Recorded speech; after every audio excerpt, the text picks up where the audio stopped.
અત્યારે ટીવી જોતી હતી અને એમાં ગાજરનો હલવો બની રહ્યા હતા, તો પછી મને પણ મન થઈ ગયું કે ચલો ભાઈ બનાવી દે. મને બહુ જોવા મારું ફેવરેટ વસ્તુ છે. તમે તો ચલો, પણ તમને પણ રેસીપી શેર કરી દઉં. તો કારણ કે તમને મન થઈ જ જવાનું છે મારી રીલ્સ જોશો તો તમે, અરે મારો વ્લોગ જોશો તો. એટલા માટે આપણે કુકરમાં બનાવવાનું છે, ફટાફટ ઇન્સ્ટન્ટ બની જાય એવો ગાજરનો હલવો, જેનાથી બહુ નહીં.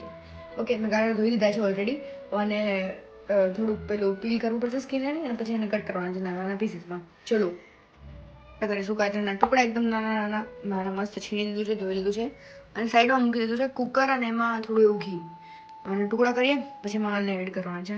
ઓકે, કરીએ ચલો. ગાજર સોફ્ટ થઈ ગયા છે, હવે એને આપણે એડ કરીશું કુકરમાં. કુકર ચેન્જ કરી દઉં, મને એવું લાગ્યું કે નાનું પડશે. બાકી તો આપણે આને એડ કરી દઈએ. પછી આપણે ગાજરને હળદર કરી દીધા. તમે લોકોને ગાજરનો હલવો ભાવે કે નહીં તો કહેજો મને.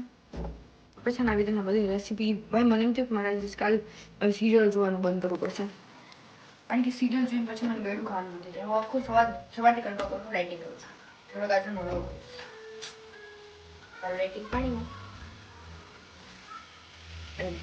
અને 2 મિનિટ પકાવવાનું આમનો મતલબ એક વાર છે ને આમ કરતું રહેવાનું, અને 2 મિનિટ સુધી તો પકાવવું પડશે એટલીસ્ટ. આવી રીતના ખુલ્લું રાખી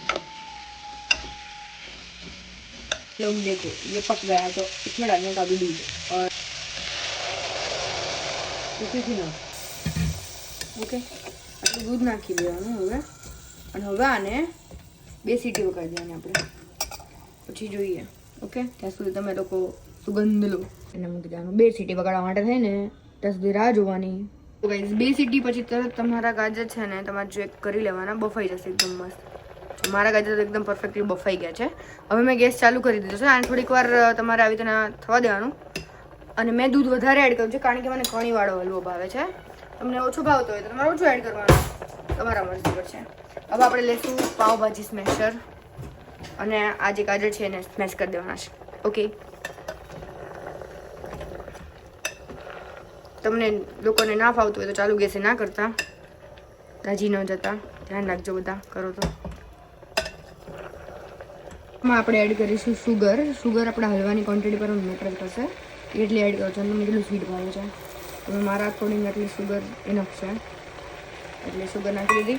અને હવે સુગર નાખ્યા પછી એને થોડીક વાર તમારે હલાવતું રહેવાનું. તો ગઈ આપણો હલવાનો કલર પણ આવવા માંડ્યો છે, અને દૂધ પણ બળવા માંડ્યું છે. અને હવામાં તમારે છે ને, જો તમને અગર ભાવતું હોય કાજુ બદામ, તમારે ઘીમાં થોડુંક એવું એને શેકી દેવાનું નાના કટકા કરીને, અને પછી એડ કરી દેવાનું. પણ મને નથી ભાવતું એટલે મેં કંઈ જ નથી એડ કર્યું. તમે કરી શકો છો. હજુ થોડીક વાર એને પકવા દેવાનો. આ બધું એકદમ તમે છૂટું પડી જાય ને ત્યાં સુધી. આપણો હલવો રેડી થઈ ગયો છે એકદમ. જુઓ તમે મસ્ત. મેં એને કાઢી દીધું છે બાઉલમાં. થોડાક એવા ડ્રાયફ્રૂટ એડ કરી દીધા છે કારણ કે આપણે ભગવાનને ધરાવવાનું હતું. હવે પહેલાં ભગવાનને પૂછી લઈએ, ટેસ્ટિંગ કરી લો, અને પછી આપણે કરીએ. તમે લોકો પણ આ રેસીપી જરૂરથી ટ્રાય કરજો, અને મને કહેવાનું ન ભૂલતા કે તમને આ રેસીપી કેવી લાગી. ઓકે,